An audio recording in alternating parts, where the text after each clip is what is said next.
You know that feeling, right? Settling into your seat, buckling up, and then that incredible push as the plane just rockets down the runway? But as you're climbing up through the clouds, there's a much, much bigger story unfolding than just your trip from A to B. And that's exactly what we're going to explore today. I mean, we all worry about the weight of our luggage, don't we? But have you ever stopped to think about the true weight of the flight itself? And I don't just mean cargo. I'm talking about its economic weight, its impact on all of us, on global society, and of course, its footprint on our planet. That's the real question we're unpacking in this explainer. So to guide us through this, we're going to lean on one core concept: sustainability. It's a really simple but incredibly powerful idea. It's all about finding a balance that works not just for us right now, but for everyone who comes after us. And for an industry like aviation, which is literally connecting our present while shaping our future, well, this concept isn't just important, it's everything. Now, a lot of people hear sustainability and just think green, but it's so much more than that. The best way to think about it is like a three-legged stool, sometimes called the triple bottom line: profit, people, and planet. See, if any one of those legs is too short or too long, the whole system just gets wobbling and unstable. So let's take a look at each one. First up, let's talk about profit. It's simple, really. Before an airline can be green, it has to be in the black. Economic sustainability is all about that fundamental challenge of just surviving in what is a fiercely competitive global industry.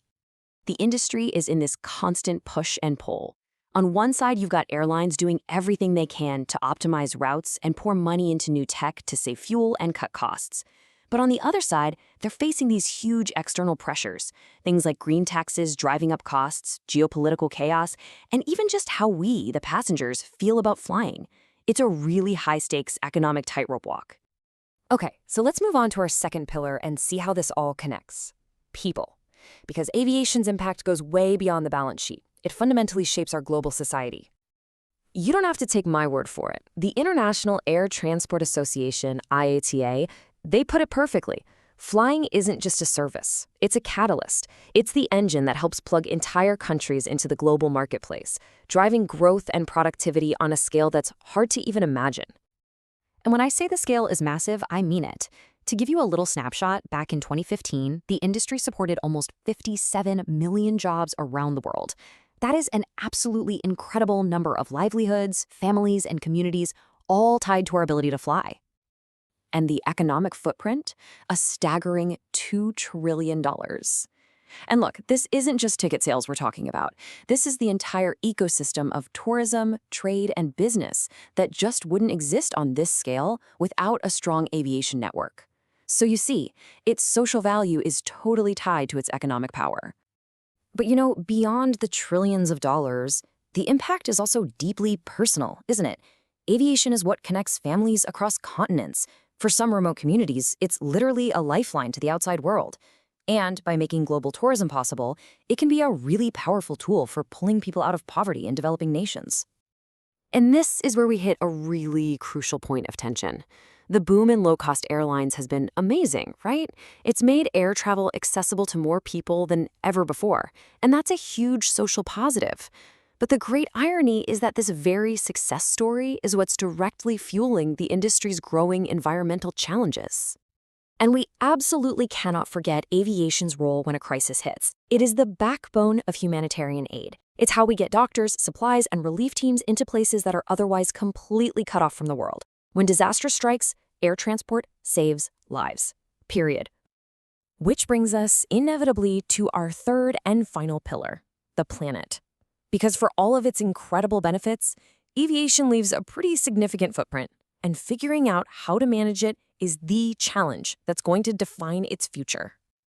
You see, the environmental picture is, well, it's complicated. It isn't just about CO2.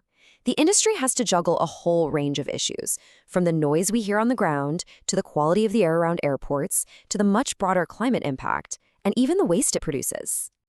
So on a local level, two of the big ones are noise and air quality. Noise has pretty much always been the #1 complaint for communities living near airports.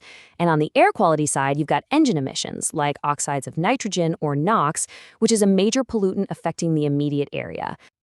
But then, when we zoom out to the global scale, the picture gets even more complex.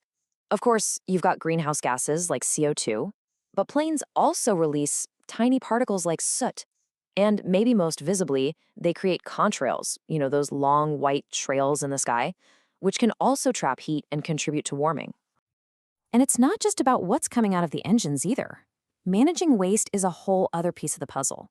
Just think about all the electronics packed into a modern aircraft. When they get old, we're left with hazardous stuff, from mercury in monitors to lead on circuit boards.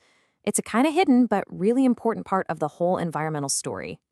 So you might be wondering, what's the industry actually doing about all this? Well, they're collaborating. In response to these challenges, you've got these cool initiatives popping up, like Aspire and Inspire, that bring together airlines, air traffic controllers, and airports to find new, innovative ways to fly more efficiently. And these aren't just for show. They're getting real results. The Inspire partnership alone, just in one specific zone over the Indian Ocean, has managed to cut annual CO2 emissions by over 10,000 tons. That's a tangible sign that when people work together, they can make a real difference. Okay, so let's bring it all together. What we've really seen is that aviation is in this constant, really dynamic balancing act between these three critical pillars: profit, people, and the planet. At the end of the day, the future of flight isn't about choosing one pillar over the others. It's about figuring out how to navigate the incredibly complex trade-offs between them. How do you stay profitable while pouring money into green tech? How do you give more people access to travel without cranking up emissions? These are the defining questions. Which leaves us with this one final crucial question. As we look to the future, with everything from sustainable fuels to electric aircraft on the horizon, can innovation and technology actually solve this puzzle? Can we find a way to keep connecting our world without it costing us the Earth? That is the flight plan we all need to figure out.